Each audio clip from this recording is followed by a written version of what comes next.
Let's talk about the Flames. They're in Arizona tonight, Vegas tomorrow. They kind of they came through this stretch of games, and if you want to look at it and call caution, but if you want to call Arizona a team that you would want it below you in standing, be a winnable game. They've not done well in these winnable games as of late or over the last month or so. It's been losses to Chicago, and they needed overtime to beat Columbus, and they lost to Philly the other night. They're not faring well, and Detroit it's twice. backup goaltenders. Yeah, Detroit twice. So, and as we just kind of talked about, one of the hottest teams in the league right now is the Arizona Coyotes. So I don't know. It feels like it's treading water. We asked you a week ago. We'll ask you again with the deadline now a week closer. What's your sense on Treliving? Is he likes to beat the deadline, but he also likes to have a better sense as to what his team is.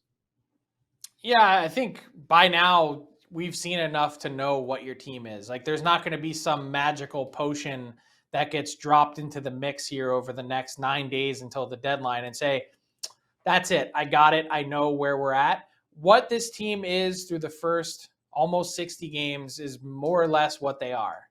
And where that leaves the Flames when it comes to the trade deadline is I would call them a lurker. I would call them a cautious, very cautious buyer, in that given where this team is at in the standings, given how inconsistent they've been, and given the cap situation and assets that they have at their disposal to move, I would say that it makes sense for them to wait until the very last minute to see if they can find some value additions that aren't going to break the bank, that can come in and help this team without really giving up a whole ton to do it. And I think of a team kind of like what Carolina did last year. They were in a position to buy, but they said, you know what? None of the guys on this market are real difference makers for us, so we're not going to do it.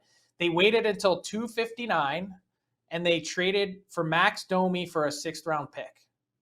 That's the type of deal that I'd imagine the Calgary Flames are going to be in for this year. I'm not saying Domi specifically, but wait until you can identify a player that you see value in, where you can improve this team potentially on the margins and give them a better chance to get in without cutting your balls off for next year.